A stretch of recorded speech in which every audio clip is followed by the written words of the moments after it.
Señor. Y quisiera yo que me acompañaran al libro de 1 Corintios capítulo 12, verso 31.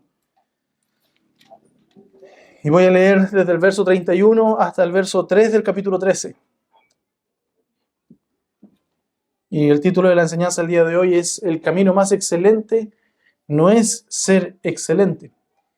Porque muchas veces, hermanos, nosotros, como hemos estado estudiando en el capítulo 12 el tema de los dones, pensamos que la manera de servir al Señor debe ser de manera excelente. Y claro, perfectamente cierto.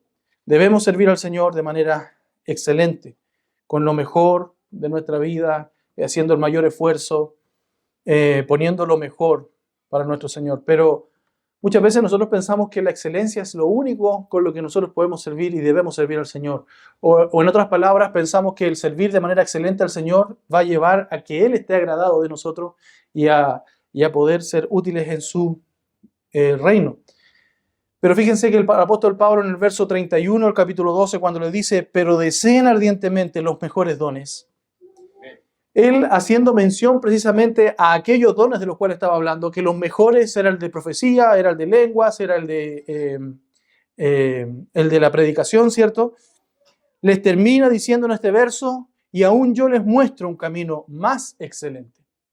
Y el apóstol Pablo, habiendo hablado de esos dones, habiendo hablado del problema que había en la iglesia de Corintio, de que algunos no se creían, no se sentían parte de la iglesia porque no tenían ciertos dones, porque no eran mano, porque no eran ojo, y ellos no se sentían parte de la iglesia, como otros también no sentían que la iglesia los necesitara, porque ellos eran algo muy importante según ellos, tenían un muy alto concepto de ellos mismos, no entendiendo cuál era la esencia de los dones, como hemos visto que la esencia de los dones es la edificación de la iglesia del cuerpo de Cristo, son las manos de nuestro Señor Jesús sirviendo a su iglesia, llamando a su iglesia, así como Él, cuando estuvo aquí en medio nuestro, sirvió a sus discípulos lavando sus pies, sirvió a sus discípulos acariciándolos, conversando con ellos, hablándoles de manera verbal, escuchándolos también, quizás en cuántas tonteras les habrá escuchado. Y el Señor Jesús los exhortó, los amó, les sirvió, los lavó. Y aún así, vemos que hoy día en la iglesia el Señor Jesús nos sirve a través de los dones. Entonces, no entendiendo cuál era el propósito de los dones, que no es brillar, que no es ser más popular, que no es ser más visto, sino amar, es que el apóstol Pablo comienza el capítulo 13, que es un capítulo muy famoso para nosotros los creyentes con respecto al amor. Yo no sé qué título tiene en su Biblia este capítulo, pero en la mía tiene excelencia del amor. Y en ese contexto es que el apóstol comienza el verso 1 diciendo: si yo hablara lenguas humanas y angélicas, pero no tengo amor, he llegado a ser como metal que resuena o címbalo que retiñe. Y si tuviera el don de profecía y entendiera todos los misterios y todo conocimiento, y si tuviera toda la fe como para trasladar montañas, pero no tengo amor, nada soy. Y si diera todos mis bienes para dar de comer a los pobres, y si entregara mi cuerpo para ser quemado, pero no tengo amor, de nada me aprovecha. La semana pasada meditábamos en el primer verso de este capítulo que dice: si yo hablara lenguas humanas y angélicas. Y veíamos claramente que el apóstol Pablo está hablando de que si él hablara muchos idiomas, ¿cierto? Y además hablara idiomas con una elocuencia y con una oratoria tan especial y tan hermosa que pudiesen ser hasta lenguas angélicas. Él dice: pero no tengo amor, he llegado a ser, dice, como metal que resuena o címbalo que retiñe. Un sonido molesto, un sonido que no es agradable para Dios ni es agradable para nosotros, los creyentes. Y si tuviera, verso 2, el don de profecía y entendiera todos los misterios y todo conocimiento, y si tuviera toda la fe como para trasladar montañas, pero no tengo amor, nada soy. Y hoy día, hermanos, vamos a meditar en estos dos versículos que siguen, el versículo 2 y el versículo 3, para luego envolver todo en una conclusión. Hermano, el apóstol Pablo está hablando y está haciendo ver, en cierta manera, 4 áreas en las que nosotros como creyentes podríamos pensar que estamos agradando a Dios en nuestro ministerio. Esas áreas son, como veíamos la semana pasada en el verso 1, por todo lo que nosotros decimos. Y meditábamos precisamente que muchas veces, hermanos, las predicaciones de hombres son molestas, son ruidosas, son vacías, son cosas desagradables o voz desagradable ante quien lo oye, pero principalmente un címbalo que retiñe o un metal que resuena para Dios. O sea, yo puedo predicar con la mejor homilética, yo puedo hacer la mejor exégesis, yo puedo venir, entre comillas, preparado para predicar de la mejor manera, pero para Dios puede ser algo molesto. ¿Por qué? Porque no tengo amor. Entonces, veíamos que por todo lo que nosotros decimos, pensamos que estamos agradando a Dios cuando en realidad no amamos. Eso fue la semana pasada. Y hoy día vamos a ver los siguientes 3 puntos. Uno, que nosotros podríamos pensar que estamos agradando a Dios por todo lo que sabemos, entendemos y conocemos. Tercero, por la fe que poseemos. Y cuarto, por todo lo que nosotros podemos dar. Fíjense que el verso 2, dice, y si tuviera el don de profecía y entendiera todos los misterios. El apóstol Pablo pasa de los dones menos útiles, que son precisamente los que aparecen en el verso 1, hablar lenguas humanas y angélicas, pasa a los dones más útiles y necesarios en la iglesia. Se refiere primero, fíjense ustedes, hermano, al don de profecía. Este don mediante el cual Dios comunica y revela los misterios que, como ya hemos visto domingos anteriores, cuando vimos el tema de los dones que dijo en el capítulo 12 y mencionó, es un don que es fundamental para el establecimiento de la doctrina de la iglesia y para el establecimiento de la escatología de la iglesia. Luego agrega, y entendiera todos los misterios. Y cuando habla de misterio, es algo que Dios manifiesta al hombre, sin cuya revelación, hermano, no podría ser jamás conocido por el hombre. Es algo misterioso, es algo que fue oculto para nosotros un tiempo. Y el apóstol Pablo está diciendo que si supiera todos estos misterios. Fíjense que el apóstol usa este término para que cualquier otro escritor, más que cualquier otro escritor del Nuevo Testamento, el término misterio. Y hay varias citas que podemos revisar, pero no las vamos a ver el día de hoy. Pero usted la puede buscar ahí en su concordancia. ¿Cuántas veces el apóstol Pablo ha usado esa palabra? Misterio. Y con lo que él quiere comunicar aquella revelación de aquellos aspectos vastos de la obra redentora de nuestro Señor Jesús y de nuestro Dios. Y esto incluye, por ejemplo, la formación de la iglesia. Y siguen estos misterios hasta la escatología, que es relativa a la iglesia también. Y a modo de ejemplo podemos ver en Romanos 16:25 que el apóstol aquí usa esta palabra diciendo, y a aquel que es poderoso para afirmarlos conforme a mi evangelio y a la predicación de Jesucristo, según la revelación del misterio que ha sido mantenido en secreto durante siglos sin fin.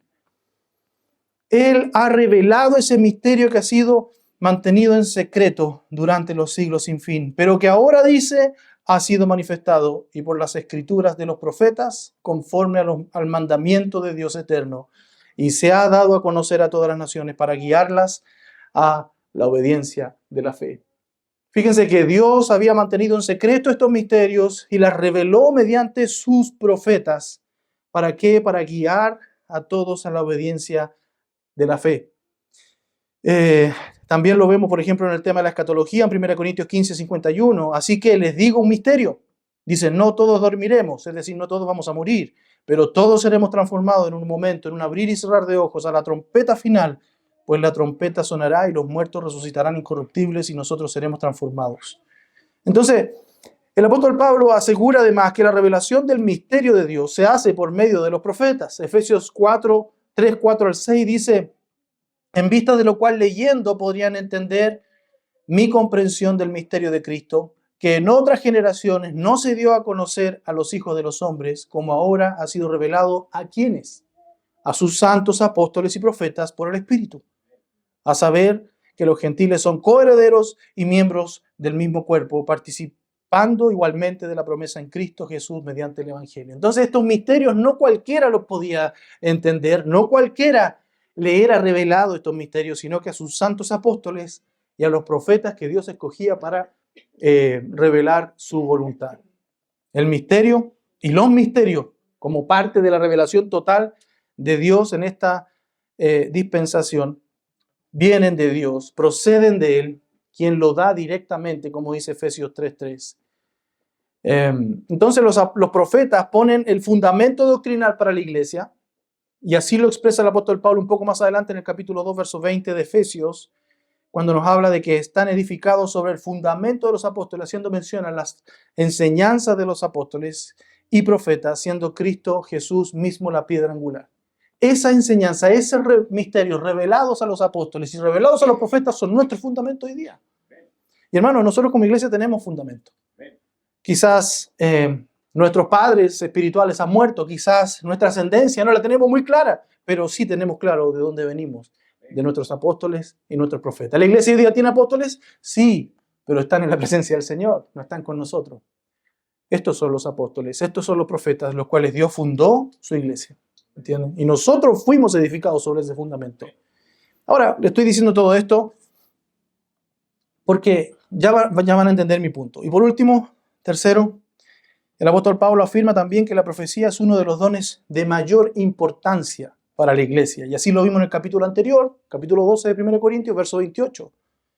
Cuando él da una enumeración de 3 dones principales en la iglesia, partiendo con el don de apóstol, segundo lugar dice profetas, en tercer lugar maestros. Y luego sigue con los demás dones, haciendo ver de que no hay mayor importancia, ¿cierto?, en el orden de los demás dones, pero sí estos 3 son fundamentos. Primero los apóstoles, segundo los profetas, tercero los maestros. Y hermanos, los maestros hoy día los podemos ver a través de nuestros pastores, a través de los evangelistas, a través de los ancianos o de quienes tienen el don de enseñanza, porque ellos nos recuerdan la revelación ya revelada a nuestros apóstoles y a nuestros profetas. Ellos nos recuerdan a través de la Escritura lo que ya se nos enseñó. ¿Se da cuenta? Entonces, estos 3 dones son los más importantes para la iglesia. Y en este orden de idea y en este orden de pensamiento es que el apóstol Pablo está diciendo en este verso, capítulo 13, verso 2, que si tuviera este don, dice, de manera que no quedara nada oculto de todos los misterios. En simples palabras, si supiera todo lo que Dios reveló a los apóstoles y profetas. Hermano, un profeta, así como lo fue Jonás, Dios le reveló una parte del misterio. Ve y profetiza a Nínive. Hermanos, el profeta Jeremías, todos los profetas que nosotros vemos en el Antiguo Testamento, ninguno sabía toda la profecía. Pero él está diciendo, si yo supiera todo lo revelado en cuanto a misterios de todos los profetas, y todo lo que se le enseñó a los apóstoles, toda la revelación que se le dio a Pedro, toda la revelación que se le dio a Pablo, toda la revelación a cada uno de los apóstoles, si yo lo supiera todo. Dicho de otra manera, el apóstol Pablo está planteando la suposición de ser el hombre con la mayor dimensión profética que fuese posible en aquel tiempo. Si yo supiera todo, dice. Si yo como Pablo fuera el fundamento de la iglesia y no se necesitara ningún otro apóstol, ningún otro profeta, porque yo lo sé todo. El apóstol Pablo insiste en que si él pudiera entender perfectamente todos los misterios divinos, no dados a conocer, además de todos los misterios ya revelados, todavía él podría hacer nada. ¿Por qué? Porque no tiene amor. Este entendimiento, hermano, no valdría nada sin el supremo fruto espiritual, que es el amor. Eso indica, hermano, la gran importancia del amor. Sin el amor podríamos conocer cómo Dios conoce y todavía hacer nada. ¿Y cuántos hoy día, hermanos, van detrás del conocimiento? ¿Cuántos hoy día van detrás del entendimiento? Pero sin amor. Ya nos decía en el verso 1, si yo hablara lenguas humanas, si yo hablara todas las lenguas humanas, si yo hablara inclusive las lenguas angélicas, pero no tengo amor, vengo a ser como algo molesto al que oye, vengo a ser como algo molesto a Dios. Dios me escucha y como dice en el libro de Isaías, yo no quiero que hagan ese culto, terminen ese culto, no te quiero escuchar, ustedes se congregan para lo malo. Hermano, ¿cuántos de nosotros venimos a la iglesia en busca de conocimiento, pero sin amor en nuestro corazón? ¿Para cuántos de nosotros venimos a ser como metal que resuena y címbalo que retiñe? ¿Para cuántos de nosotros el no tener amor, pero tener gran conocimiento, nos hace ser nada? ¿Qué importa entender todos los misterios? ¿Qué importa entender todas las profecías? ¿Qué importa entender todo lo que Dios no ha revelado y todo lo que Dios ya reveló si no tengo amor por mi iglesia? Y agrega, verso 2, y todo conocimiento. Y si tuviera el don de profecía y entendiera todos los misterios y todo conocimiento, después, hermano, de suponer que tenía el don de profecía, Pablo pasa al don de conocimiento como un don distinto al de la profecía. Y así lo vemos en el capítulo 12, versos 8 al 10, mencionándolos en orden y hablando de palabra de conocimiento. Y más adelante en el verso 10, hablando de profecía, como dos dones diferentes. En el verso 8 del capítulo 13 también dice, el amor nunca deja de ser, pero si hay dones de profecía, ahí está, se acabarán. Si hay lengua, cesarán. Si hay conocimiento, se acabará. Son dos dones diferentes. Y de ser cierto, hermanos, el apóstol Pablo, si tuviese ese don de conocimiento, todo el conocimiento, dice, no solamente parte, esto le permitiría la enseñanza y la aplicación de todo el misterio comunicado por los profetas. Y como hemos considerado antes, hermano, el don de conocimiento es un don necesario para el maestro. Necesitamos conocer la Escritura, necesitamos conocer a Dios, necesitamos instruirnos en la Escritura para poder predicar. Y como en relación con la profecía, Pablo supone el don en el grado más elevado, dice, y todo conocimiento, no parte del conocimiento. No es que yo quiero profundizarme en el Evangelio, yo quiero profundizarme en la escatología, no, yo quiero saber sobre el Espíritu Santo. No, él dice, si yo tuviese todo el conocimiento, en una dimensión tal del don de ciencia, haría de él, que él, cierto, lo poseyera, el mejor maestro que pueda pisar la tierra. Él sería el mejor maestro que nosotros podríamos conocer. Uno podría llegar a comprender todos los hechos observables y conocibles del universo.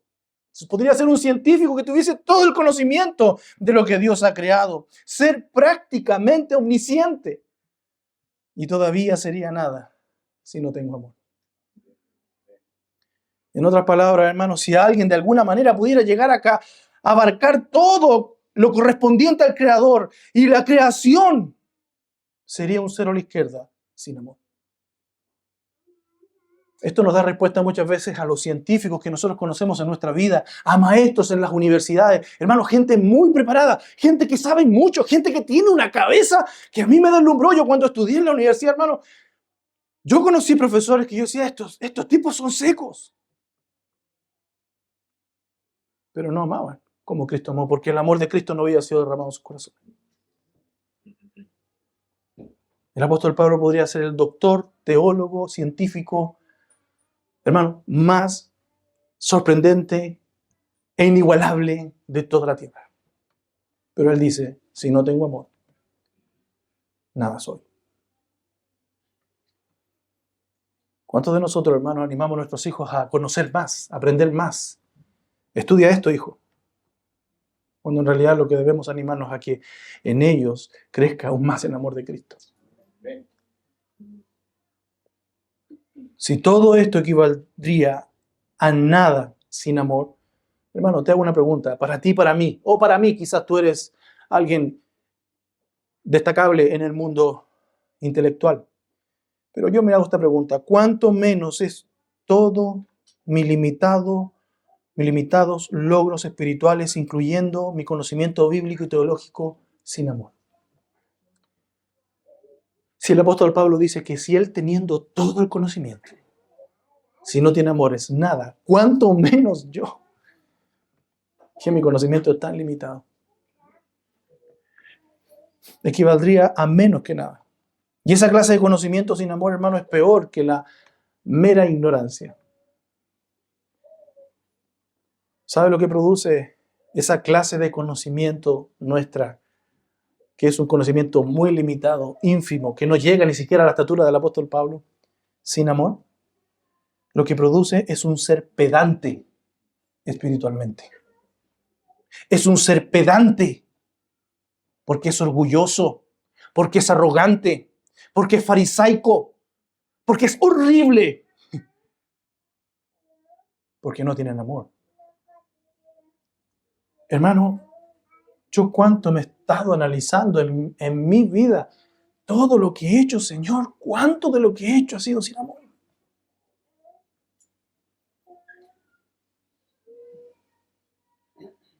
Es fácil pararse aquí y empezar a dar palos, pero hermano, es difícil pararse aquí y amar a través de la Escritura.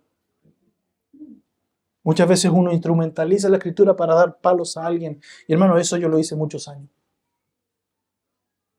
Lo difícil es amar a esa persona buscando la edificación de esa alma y tratando de ver con los ojos de nuestro Señor Jesús.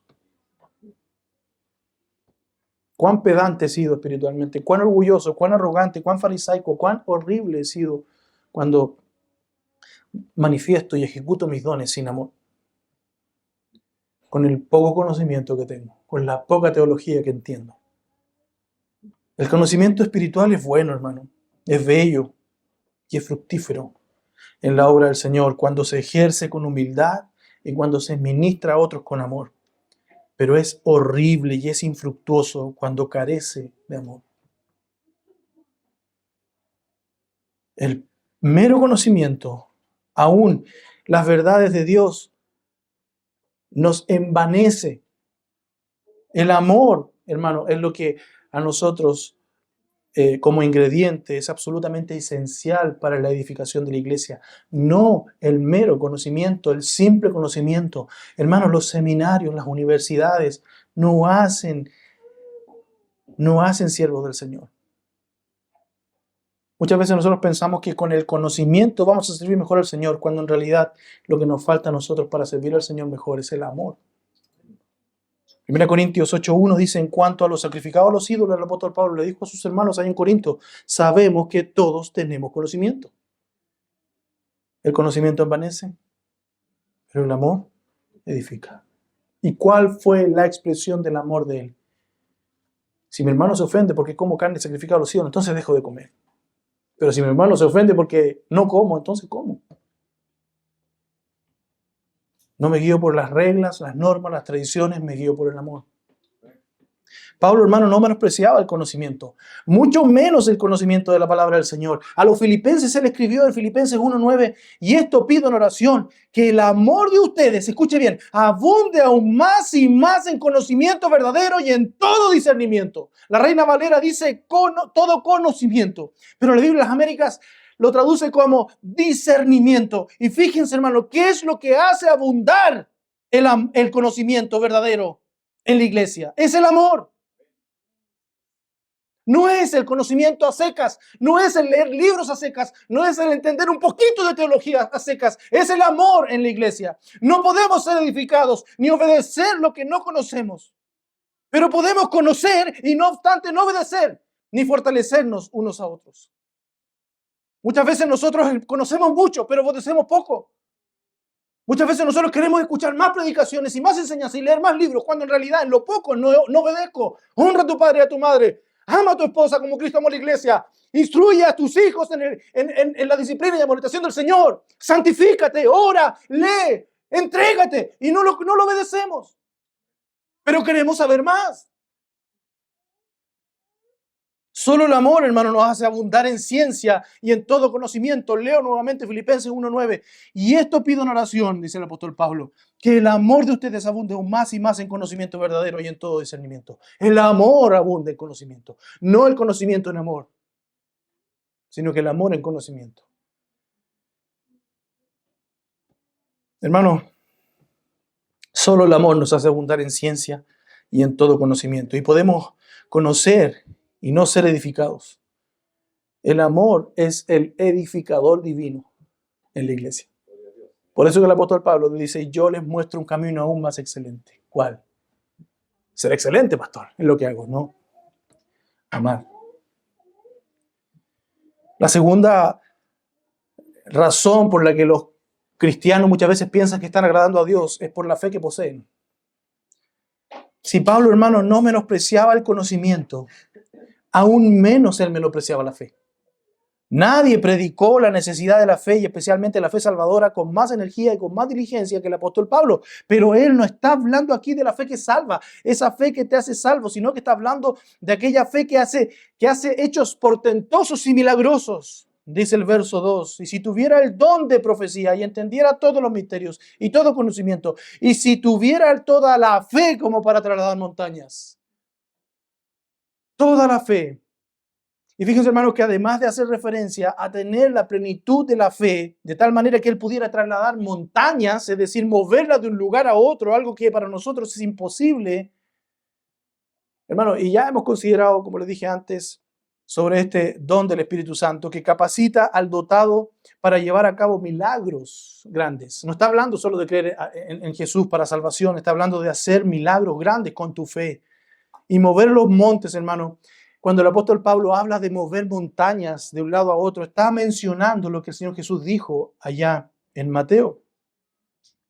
Y no es coincidencia que el apóstol Pablo usara la misma figura que empleó el Señor Jesús en una ocasión, después de que sus discípulos fallaran en sanar a un joven poseído por un demonio. Jesús les dijo en Mateo 17:20, por la poca fe de ustedes, porque en verdad les digo que si tienen fe como un grano de mostaza, dirían a este monte, pásate de aquí allá y se pasará y nada les será imposible.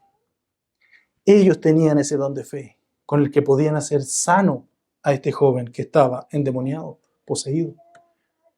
Pero el Señor Jesús les dice, si tuviesen una fe como el grano de mostaza, que es un grano muy pequeño, ustedes podrían decirle a los montes que se pasaran de un lugar a otro. Jesús hablaba en forma hiperbólica, obviamente, era una hipérbole, no era algo que efectivamente iban a hacer, porque no glorifica en nada a Dios. Y también el apóstol Pablo en 1 Corintios está hablando de manera hiperbólica. La enseñanza del Señor Jesús a los discípulos era que al confiar en Él plenamente, nada en su ministerio iba a ser imposible. Y la enseñanza del apóstol Pablo en 1 Corintios era también que, aunque si la persona tuviera el mayor grado de confianza en el Señor, pero careciera del amor, sería nada. No, Dios conoce mi corazón, Él sabe que yo tengo fe en Él. Sí, qué bueno, pero no amas. Tengo una fe poderosa. Sí, yo oro y se mueven las montañas. Ah, qué bueno, pero el apóstol Pablo está diciendo, no eres nada si no tienes amor. Él no está diciendo, si yo aparentara tener fe, si yo aparentara. No, si yo lo tuviera. Si yo lo tuviera.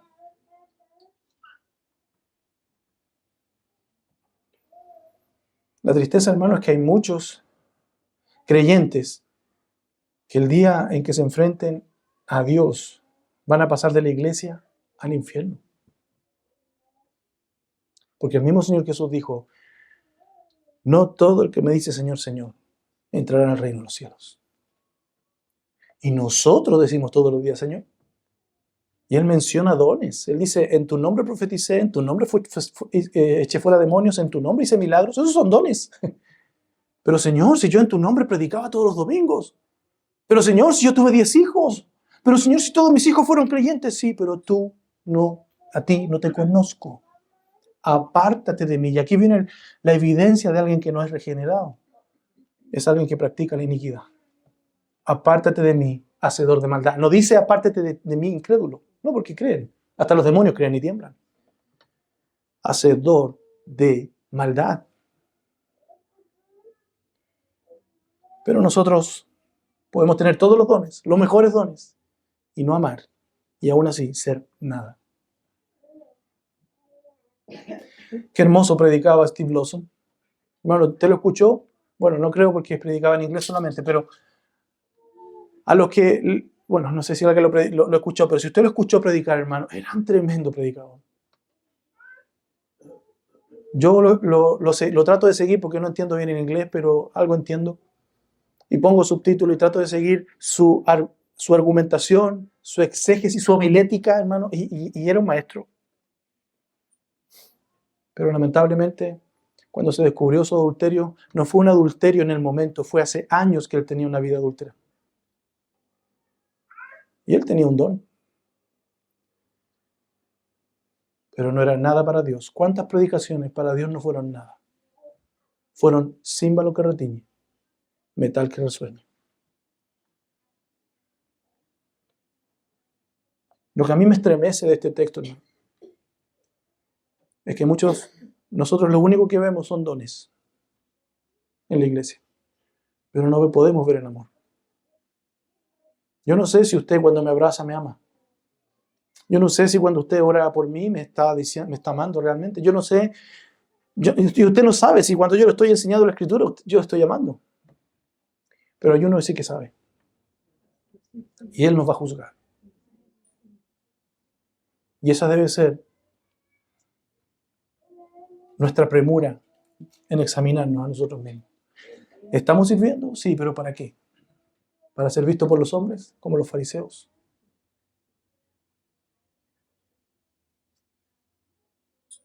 ¿Sabe usted que Jonás, ya que el hermano Simón nos ha estado, el anciano Simón nos ha estado enseñando sobre Jonás? Jonás tenía una gran fe. Usted me dirá, pero pastor, si Jonás fue tragado por un pez. Bueno, fue debido a su gran fe, hermano, ya que estamos hablando de la fe, que Jonás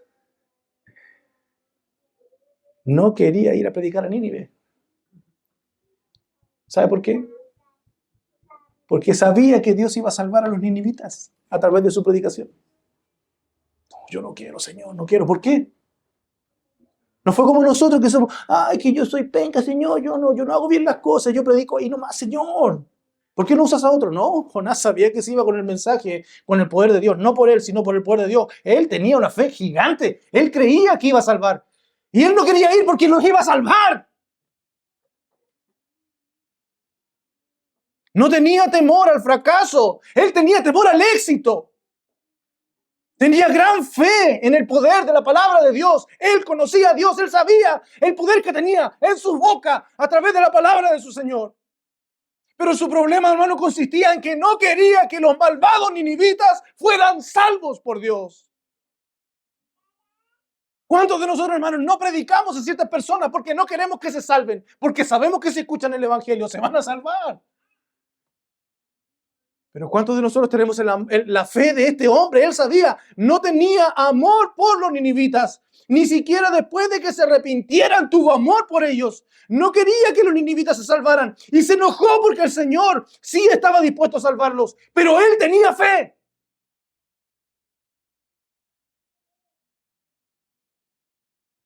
Y fíjense, hermanos, que como una consecuencia directa de la predicación del profeta Jonás, todos en la ciudad, desde el rey hacia abajo, se arrepintieron. Aún, dice la Escritura, los animales fueron cubiertos de silicio como un símbolo de arrepentimiento. Y Dios libró milagrosamente a Nínive, tal como Jonás sabía que lo iba a hacer. Y luego aparece una de las oraciones más extrañas y más duras en toda la Escritura, hecha por Jonás. No como esa oración que nos enseñaba el hermano Simón el día miércoles pasado, sino la oración del capítulo 4, versos 1 al 3. Pero Jonás se apesadumbró en extremo y se enojó. ¿No? Pero ¿cómo Dios lo usó así? Hermano, Dios es soberano. No, es que mira, yo sirvo al Señor, entonces yo estoy bien con el Señor. Tú puedes estar sirviendo al Señor y Dios puede estar usándote, pero tú no estás bien con Él.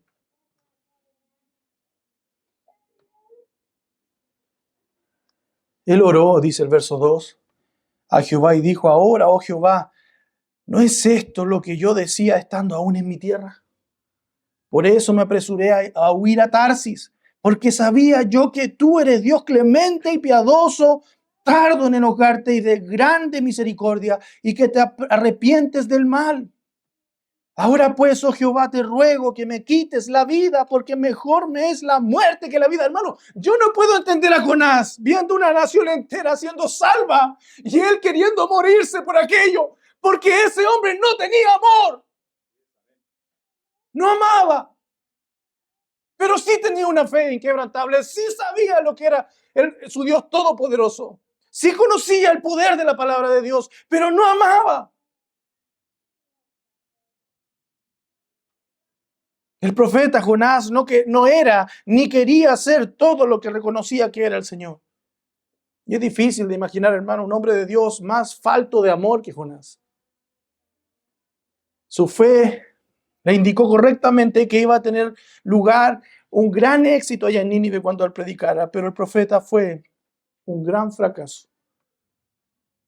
¿Cuántos grandes hombres, hermano, que Dios ha usado, al final terminan siendo un fracaso? Porque no aman, porque no hay amor. La predicación, hermano, produjo un gran milagro en Nínive. Y como él creyó que iba a suceder, sucedió. Pero el predicador era una nada. Para quien tiene este don de fe, hermano, nada va a ser imposible. Es la capacidad de hacer grandes hechos. No es la capacidad simplemente de hacer grandes hechos, sino para hacerlo conforme al propósito de Dios. La fe para hacer prodigios y milagros no es de otros, sino de aquel que tiene ese don de fe. Y hoy día, hermano, hay muchos charlatanes en el mundo, en nuestro tiempo, que aseguran que ellos hacen milagros. Y cuando no se producen aquellos milagros, especialmente en el campo de la sanidad, lo que hacen, hermano, es achacar ese fracaso al que estaba enfermo, porque no tuvo suficiente fe, o porque el lugar no tenía suficiente fe, diciendo mentiras tal. Pero sabemos que quien tiene este don, hermano, es alguien poderoso. Y termina este verso diciendo, pero no tengo amor, nada soy. Luego de la referencia que hace el apóstol Pablo a la plenitud de los dones, en la hipotética situación presentada por el apóstol, de sí mismo conduce a una reflexión al problema principal, que el problema principal no es no tener don. Él dice, si tuviese todo, y todo lo mejor en cuanto a los dones, si tuviese el don de profecía, si entendiera todo lo revelado a los apóstoles y profetas, si poseyera todo el conocimiento para entender y aplicar como el mejor de los maestros, y sumado a esto sea el portador de una fe que fuese capaz de mover montañas y salvar naciones enteras, pero no tengo amor, nada soy. Podría aparentar ser algo grande por la dimensión de los dones que había recibido, pero en realidad la ausencia del amor le convierte en nada. Nada soy. Soy un simple metal que resuena, soy un címbalo que retiñe y soy nada. Alguien sin valor alguno para Dios. El creyente, hermano, que posee los mejores y mayores dones, que no tiene amor, es un cero absoluto para Dios. Y ahí está el ejemplo de Santiago y Juan, que piden al Señor Jesús, que los autorice para que manden descender fuego del cielo y quemar la ciudad de los samaritanos que no habían querido recibirlos a ellos. En ellos estaba arraigada la fe, pero ¿dónde estaba el amor de ellos? Lucas 9:51 dice, sucedió que cuando se cumplían los días de su ascensión, Jesús, con determinación, afirmó su rostro para ir a Jerusalén y envió mensajeros delante de él. Y ellos fueron y entraron en la aldea de los samaritanos para hacer los preparativos para él. Verso 53, fíjese, pero no lo recibieron, porque sabían que habían determinado ir a Jerusalén. Verso 54. Al ver esto, sus discípulos, Jacobo y Juan, dijeron, Señor, ¿quieres que mandemos que descienda fuego del cielo y los consuma? Señor, hagamos justicia. ¿Cómo se le ocurre no de recibir a nuestro Señor Jesús? No te están recibiendo, Señor. Hagamos descender fuego del cielo. Ellos querían justicia inmediata. Ellos querían exterminar a esos insolentes con su Señor. Pero él, volviéndose, los reprendió y dijo, ustedes no saben de qué espíritu son. Porque el Hijo del Hombre no ha venido para destruir las almas de los hombres, sino para salvarlas, y se fueron a otra aldea. Ahí habían escogidos de Dios, ahí habían hijos de Él. Él no iba a destruir ese lugar. Él vino a salvar y rescatar lo que se había perdido. Si lo que motiva el uso de los dones, hermano, no es el amor, toda obra hecha queda anulada a sí misma. Y así nada quedará para el día de Cristo, como dice 1 Corintios 3:13.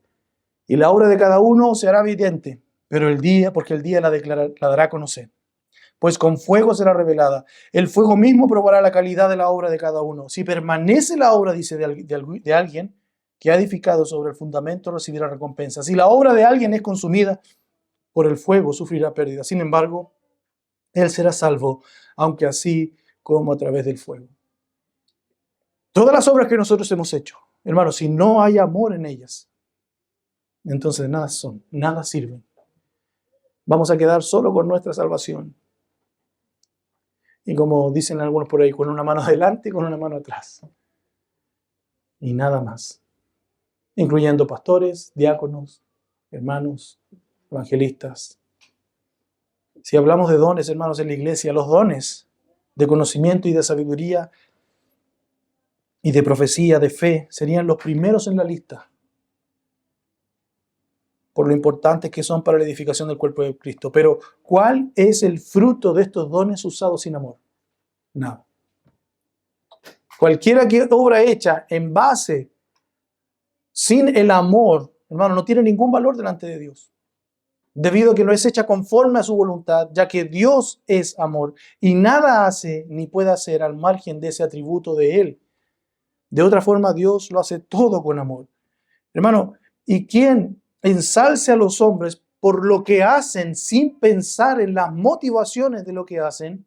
Actúan de manera contraria a cómo Dios lo hace. Según las palabras de Jesús, pueden haber incluso personas que hacen operaciones milagrosas, pero que no han sido salvos. Gente meramente religiosa. Y eso es lo que hoy día vemos mucho en las iglesias. Y en Mateo 7:15 el Señor Jesús dice, cuídense de los falsos profetas. Cuídense, si lo trajéramos a la actualidad, de los falsos pastores. Porque vienen a ustedes con vestidos ¿de qué? De oveja. Pero por dentro tienen una apariencia de oveja, tienen una apariencia de piedad, tienen una apariencia de humildad, pero por dentro son lobos rapaces. Por sus frutos los conocerán. Hermano, si usted no sabe de qué fruto es el árbol que está creciendo en su jardín, algún día lo va a saber cuando dé fruto. Si usted no sabe si su hijo es salvo o no es salvo, algún día lo va a saber por sus frutos. Si usted no sabe si usted es salvo o no es salvo, usted lo va a saber viendo sus frutos. Dice, por sus frutos los conocerán. ¿Acaso se recogen uvas de los espinos o higos de los cardos? Así todo árbol bueno da frutos buenos, pero el árbol malo da frutos malos. ¿Y de quién está hablando? De los falsos profetas. Un árbol bueno no puede producir frutos malos, ni un árbol malo producir frutos buenos. Todo árbol que no da buen fruto es cortado y echado al fuego. Eso, hermano, es el juicio. Todo árbol, todo hombre, mujer, niño, joven, que no dé frutos dignos de arrepentimiento, un día va a ser cortado y echado al fuego. Esa es la condenación eterna. Puedes haber pasado 20 años en una iglesia, puedes estar sentado hace, hermano, meses en una silla escuchando mensajes, puedes poner todos los días canciones cristianas, puedes escuchar mensajes en YouTube, puedes leer todos los libros habidos de teología, pero aún así, si no hay amor en ti, si no hay fruto de arrepentimiento, entonces tú vas a ser cortado y echado al lago de fuego.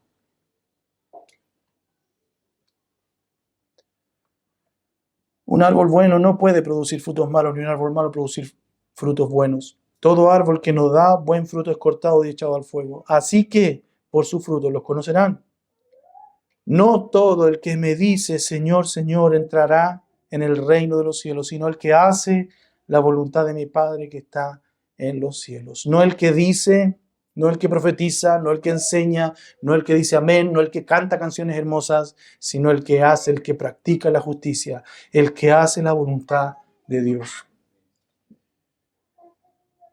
Muchos, dice el verso 22, me dirán en aquel día, hermano, y esto me estremece. Ya se los decía el otro día.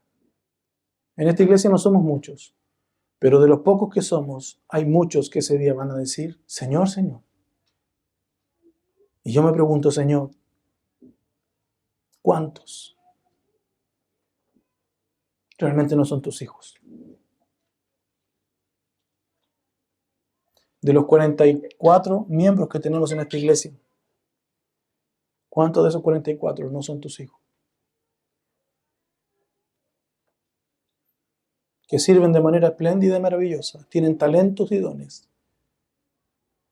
pero que no viven en piedad, que no viven en santidad, que no hacen la voluntad de Dios. Y que van a ser uno de esos que van a decir, Señor, Señor. Y hermano, nosotros decimos Señor, Señor, todos los domingos, todos los miércoles, todos los días. El pastor Juan Manuel mencionó este texto, no sé si en la predicación que vimos allá o en otra, pero él hacía un alcance muy importante, yo nunca había reparado en eso. Pero muchas veces nosotros decimos y preguntamos, pero ¿Dios es tu Señor? ¿Jesús es tu Señor? Sí, claro. Si yo le digo Señor todos los días. Pero la verdad es que no es su Señor. No es nuestro Señor. Porque Él no manda nuestras vidas. Él, como dice Gálatas, no vive en nosotros. Como cantábamos esa alabanza que a mí me quiebra cada vez que la cantamos. No soy yo, sino Cristo en mí. Señor, Señor. Lo reconocen como Señor, y los que reconocen a Cristo como Señor no son los que están fuera, no son los musulmanes, no son los católicos, no son los, los testigos de Jehová. Somos nosotros los que estamos en esta iglesia los que decimos Señor, Señor. Nosotros los que decimos ser creyentes somos los que decimos con nuestra boca Señor, Señor, y le oramos a Él, le alabamos a Él, le predicamos a Él, pero, hermano, no somos sus hijos. No profetizamos en tu nombre. Es como si yo le dijera, pero Señor, si yo te prediqué ¿cuántos años? Y en tu nombre echamos fuera demonios. Esa es manifestación de un don fuerte. Y hermano, y no duden que ellos sí echaron demonios fuera.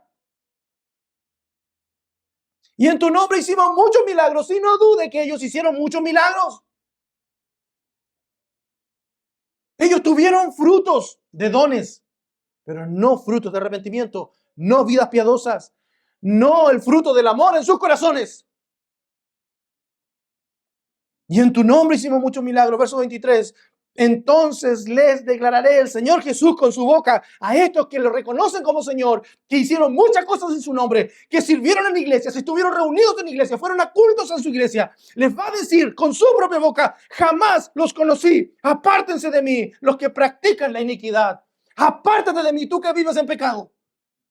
Pero el día domingo te muestras intachable en la iglesia, el día miércoles intachable en la iglesia. Tienes una apariencia de piedad. Publicas cosas en tus redes sociales de Cristo, del Señor, de la Biblia, para que todos piensen que tú eres un verdadero creyente, hermano. Y no hay peor engañado que el que se engaña a sí mismo. Es terrible ver gente en la iglesia que cree ser hija de Dios, pero no lo son.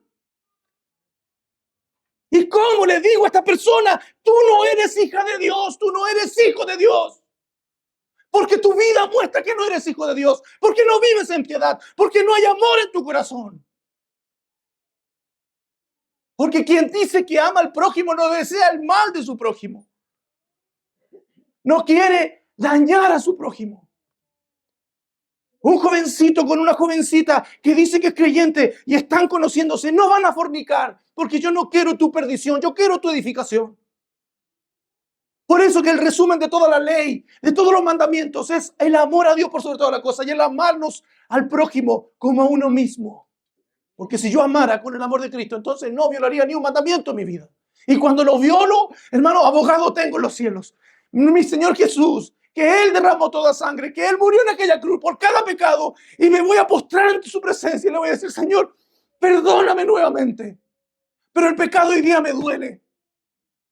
Ya no es como ayer, que lo cometía deliberadamente y no tenía ningún resquemor, nada. Hoy día me duele, Señor. Ya no quiero vivir en iniquidad. Siento deseos de pecar, pero veo otra ley en mí, que es el deseo de hacer tu voluntad. Pero ¿cuántos de nosotros y de muchas iglesias van a decir, Señor, Señor, en tu nombre hice tantas cosas? Y nuestro Señor Jesús nos va a decir, apártense de mí. Y este era el momento en que el Señor Jesús nos da la clave de la evidencia de un verdadero hijo de Dios. Porque podría haber dicho, apártate de mí, tú que no tienes ningún don. Apártate de mí que no sanaste ninguno. Apártate de mí que tú no predicabas. Apártate de mí que tú nunca diste nada para la iglesia. Apártate de mí que tú faltaste tanto al culto. Le dice, los que practican el pecado. Hoy en día, hermano, puede haber un gran teólogo que precise admirablemente las verdades bíblicas, o un misionero que haya conseguido ser reconocido en todo el mundo, o un pastor de una iglesia que sea envidiado por la dimensión de la congregación que pastorea. Si estos no están sirviendo con la motivación del amor de Dios, toda su obra, todos sus logros, todo su saber, todos sus ministerios no son absolutamente nada, porque son del hombre que actúa y no son de Dios. Dios es amor. Y si Dios está en ti, entonces el amor está en ti. Si Dios está en mí, entonces el amor de Dios está en mí. Y yo, con ese amor perfecto derramado en mí, a través del Espíritu Santo, yo te amo y no voy a desear tu mal. Con ese amor hacia la cruz de mi Señor Jesús, con ese amor hacia el derramamiento de cada gota de mi Señor Jesús en la cruz, yo no voy a aguantar el pecado en ti. Yo no voy a aguantar el pecado, yo no voy a hacer vista gorda, yo te voy a decir, estás pecando, arrepiéntete y ven a Cristo en arrepentimiento y fe. Pero aquellos que no aman con el amor de Dios, aquellos que no tienen a Dios en su corazón, pueden vivir en pecado y tolerar el pecado y complacerse con el pecado y la maldad.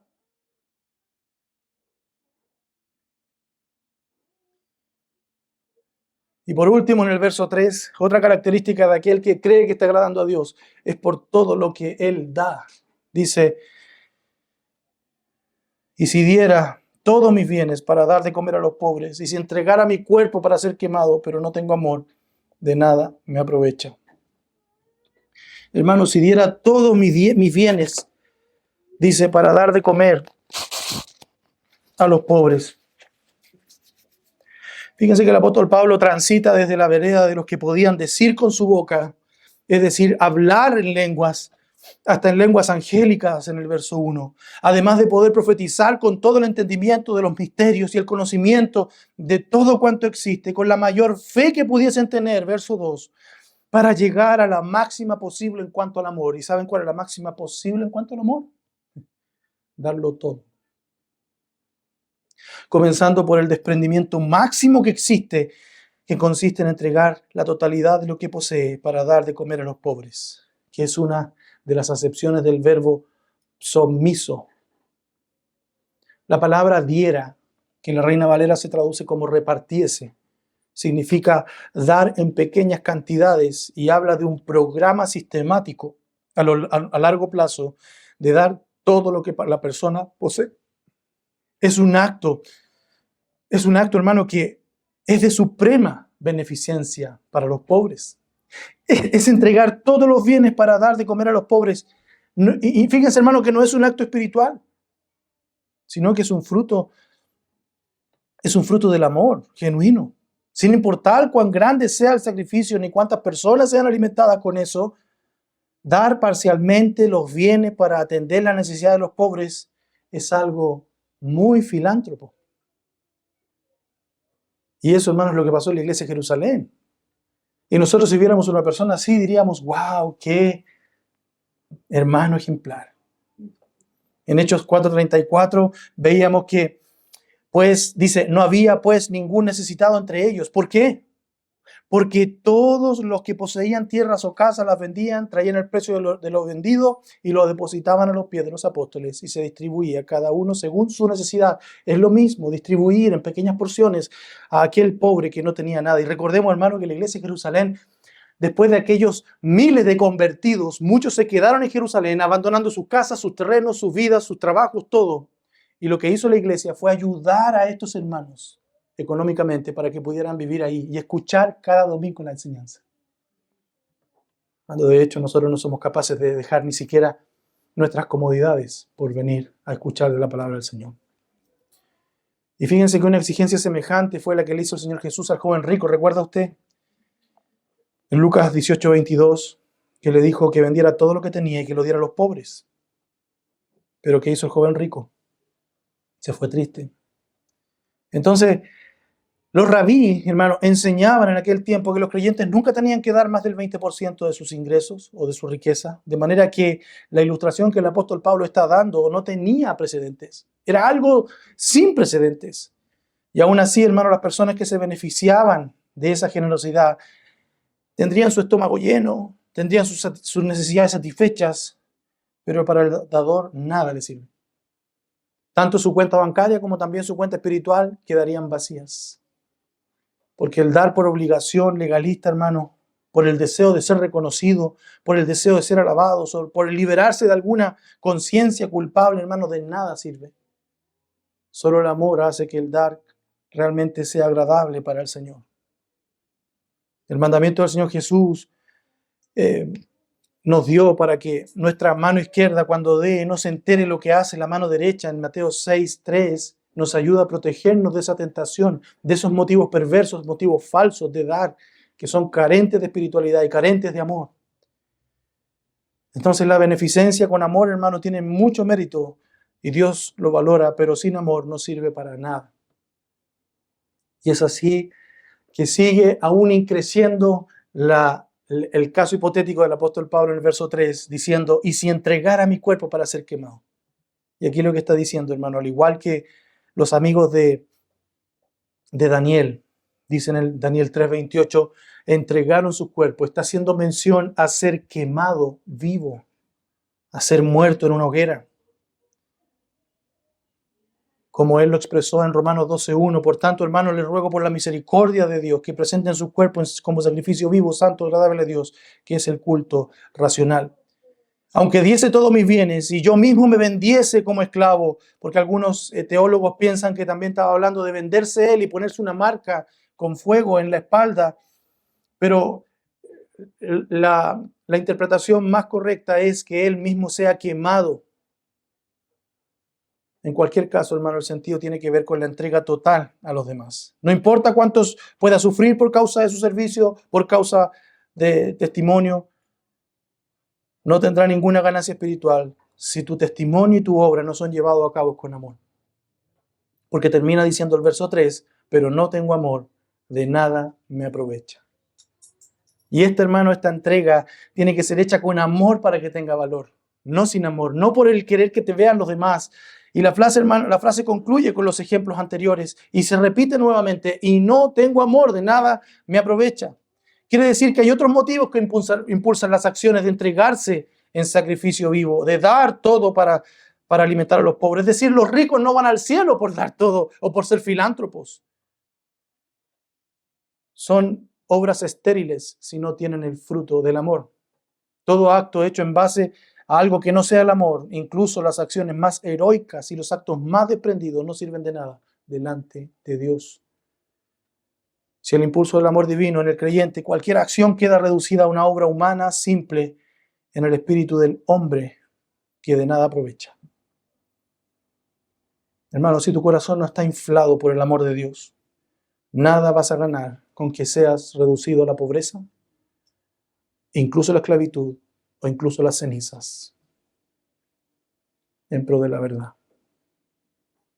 Hermano, el camino más excelente del que hablaba el apóstol no era el hacer todo de manera excelente, como el mundo enseña.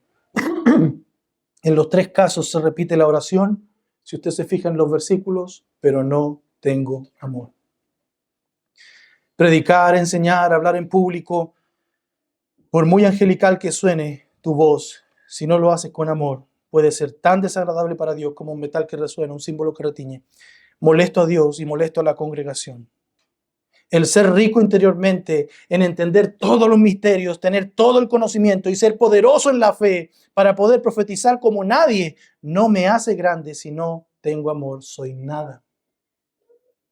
Y el hacerme pobre, al donar todos mis bienes para alimentar a los pobres, al punto de entregar mi propio cuerpo para ser quemado, no traerá con ello en la eternidad un premio. Al contrario, si no tengo amor, de nada me va a aprovechar. Hermano, todo este escenario nos presenta o nos perfila a un cristiano de una estatura sin igual. Podemos ver a un hombre con una retórica y una homilética exquisita, cautivadora, muy agradable a los oídos, ya que sus palabras llegan a ser casi angelicales, con las cuales profetiza con una profundidad y una asertividad teológica como el mejor de los teólogos de todos los tiempos, con una hermenéutica impecable, con la capacidad de entender todos los misterios que hasta el día de hoy dividen a los cristianos entre dispensacionalistas, de pacto continuistas, secesionistas, amilenialistas, postmilenialistas, etcétera, etcétera, etcétera. Este maestro haría calzar cada pieza teológica con la otra para llegar a una teología sin objeciones. Además, este hermano nos mostraría con su fe milagros que harían más grande la gloria de Dios. Y sin contar que su riqueza les daría a los pobres para dar de comer a los más pobres de la iglesia y a los más pobres del mundo.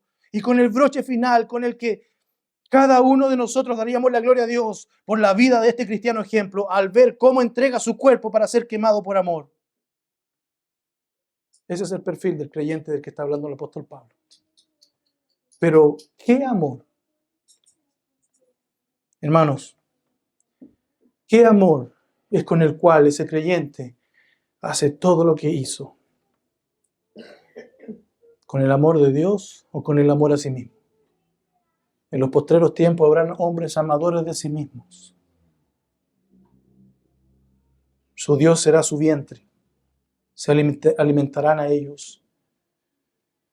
Y quiero terminar con el ejemplo más excelso que tenemos hoy día de amor, que es nuestro Señor Jesús. Jesús cumplió la norma esencial del ministerio bíblico. Jesús cumplió el camino más excelente. Él amó. Así nos exhorta el apóstol Pablo en Efesios 5, versículo 1 al 2. Sean pues imitadores de Dios como hijos amados.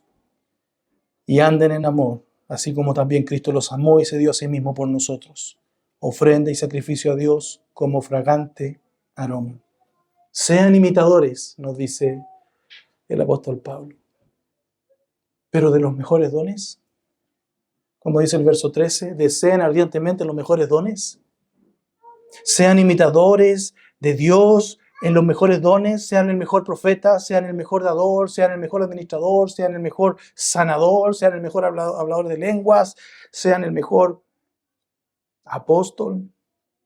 No. Imitemos obras. Hagan las mejores obras, sean filántropos, den todo lo que tienen, eso lo está diciendo. Seamos los mejores en el conocimiento, imitemos a nuestro Señor Jesús en su conocimiento, imitemos a nuestro Señor Jesús en los eventos futuros, en la fe que Él tenía. No. Imiten a Dios como hijos amados y anden en amor, dice. ¿Cuál debe ser la norma que nosotros debemos imitar? El amor de nuestro Señor Jesús. No intentes ser un Cristo, aunque debes intentarlo, pero no intentes ser un Cristo. Intenta imitar su amor. Anda en amor, camina en amor, vive en amor, decide en amor, reprende en amor, exhorta en amor, enseña en amor, sirve en amor, ministra en amor, ayuda en amor. Así como también Cristo nos amó.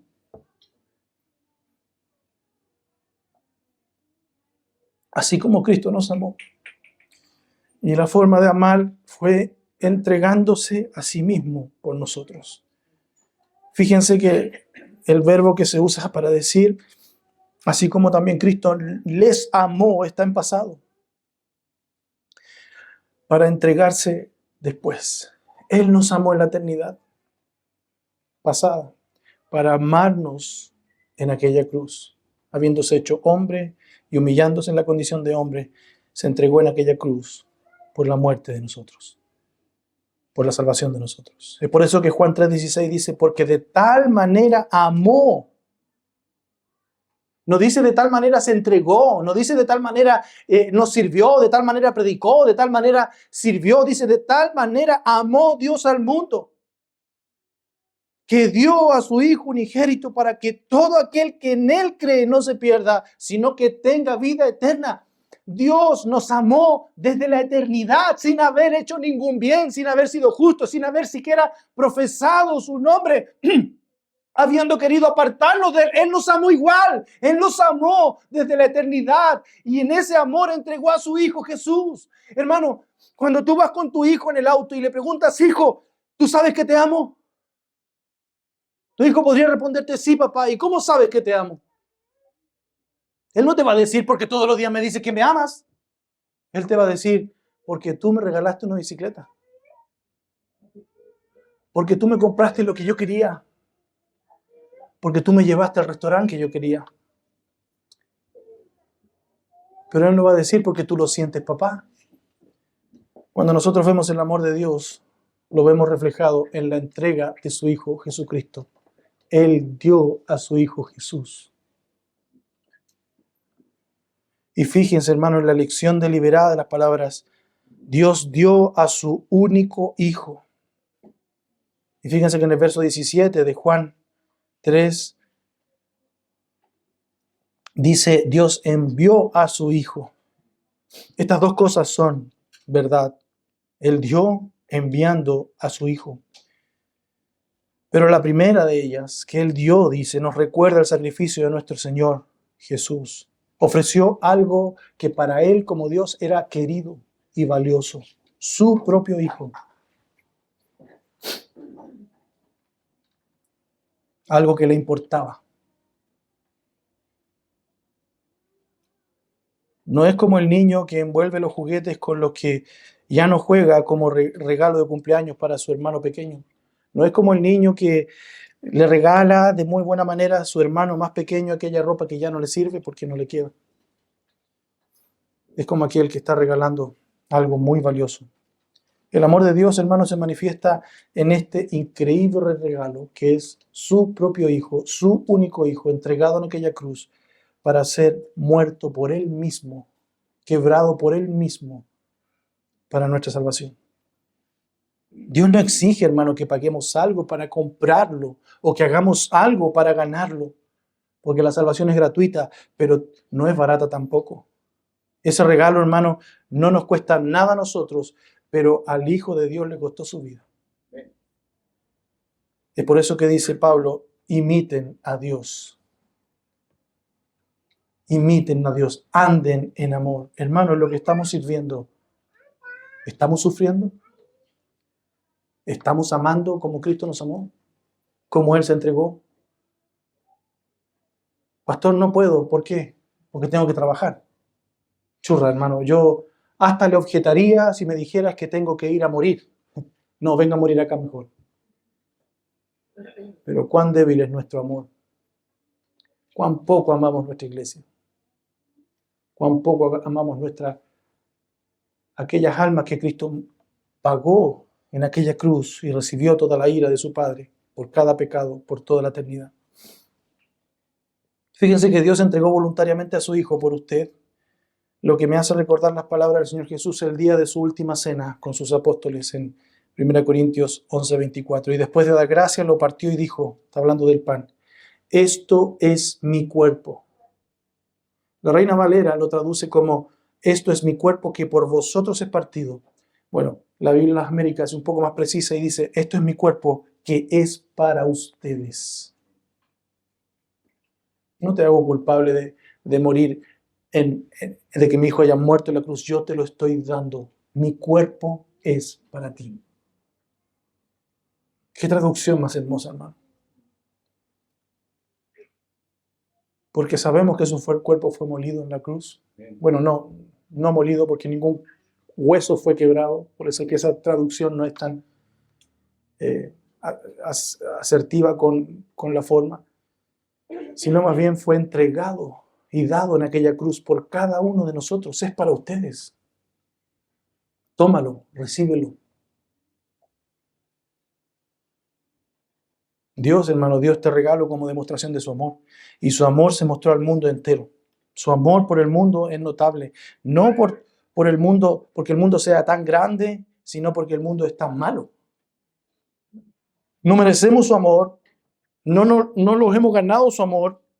Fuimos rebeldes contra Dios, pero aún así Dios nos dio el regalo de su Hijo, Romanos 5:8. Entonces Juan 3:16 no se refiere a nuestra belleza, sino más bien al amor de Dios, porque de tal manera amó Dios al mundo, porque era bello, de tal manera me amó porque yo era precioso, no, de tal manera me amó porque Él me quiso amar, porque Él es amor, porque su esencia es amor, no porque haya visto algo lindo en mí, algo hermoso en mí, al contrario. Mi justicia, mis obras son como trapo de inmundicia. Todo lo que yo pueda hacer, hermano, no se va a equiparar, no se va a igualar a la belleza de nuestro Señor Jesús. Dios nos amó porque Él quiso amarnos y quiso salvarnos por su mera buena voluntad y punto. Es que tú no tienes que servir a tu iglesia porque tu iglesia lo merece. No tienes que predicar este domingo porque hay más de 20 personas. No tienes que predicar este domingo porque los hermanos están creciendo y están tomando apuntes. Tienes que hacerlo porque Jesús amó a sus hijos. Jesús, hermano, entregó su vida, entregó su cuerpo, entregó su carne en aquella cruz porque Él quiso amarlos. Debemos servir a nuestra iglesia como Cristo amó a la iglesia. Con esa forma, si tú tienes los mejores dones, si tú tienes el mayor conocimiento, si tú haces las mejores obras, hermano, de nada sirve si no tienes amor por tu iglesia. Si no tienes amor por tus hijos. Puedes proveerle todo, puedes comprarle cama, puedes comprarle alimento, puedes comprarle vestido, pero si no amas con el amor de Cristo, de nada sirve. Cuán importante, hermanos, es que veamos y aprendamos de nuestro Señor Jesús. Juan 3:16 no se refiere a nuestra belleza, sino al amor de Dios. El texto nos dice que Dios nos ama en tiempo presente. Ahora que hemos sido hechos su hijo, nos dice que nos amó. Él nos amó. Dice que Dios nos amó en tiempo pasado. Antes de que fuésemos salvos, Dios es el que actúa primero la salvación. Dios es el que ama primero. El apóstol Juan escribiría más tarde en Primera de Juan 4:19, nosotros amamos porque Él nos amó primero. La Reina Valera dice, nosotros le amamos a Él, pero la traducción es, nosotros amamos. Amamos. ¿Sabes por qué tú amas tu iglesia? Porque Dios te amó primero. ¿Sabes por qué tú amas tu iglesia? Porque Jesús te amó primero en la eternidad. La justicia de Dios se mostró en la cruz. Su santidad, su obra, su amor se mostró en aquella cruz. Pero ese amor no fue cuando Él te redimió y te salvó. Fue desde antes de la fundación del mundo. Hermano, no esperes que tu iglesia sea perfecta para amarlo. Hermano esposo, no esperes que tu esposa sea perfecta para amarla.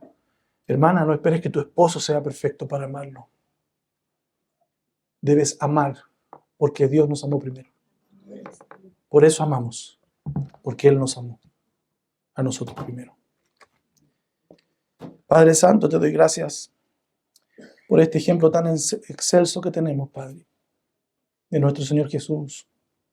Te ruego, Padre mío, que si tú has encontrado falta en nosotros, si no has reprendido en algo en nuestra vida, Padre, seamos sabios en arrepentirnos y dirigirnos a ti con fe, para que seamos realmente un fiel reflejo de tu Hijo Jesucristo. Padre mío, perdónanos por hacer tantas cosas en la iglesia, pero sin amor. Perdónanos por dar tanto, pero sin amor. Perdónanos por hablar tanto, Padre, pero sin amor. Haz crecer tú el amor en esta iglesia, te lo ruego. Bendícenos con dones, pero no solo con dones, sino con amor. Con el camino más excelente, con el camino más excelso. Padre mío, ayúdanos a amarte más, amar más a tu Hijo Jesús. Ayúdanos a amar más tu justicia, para así cada día ir pecando menos, porque odiamos más la injusticia, la iniquidad y el pecado. Bendice tú esta iglesia, te lo rogamos, en el nombre del Señor Jesús y para tu gloria. Amén.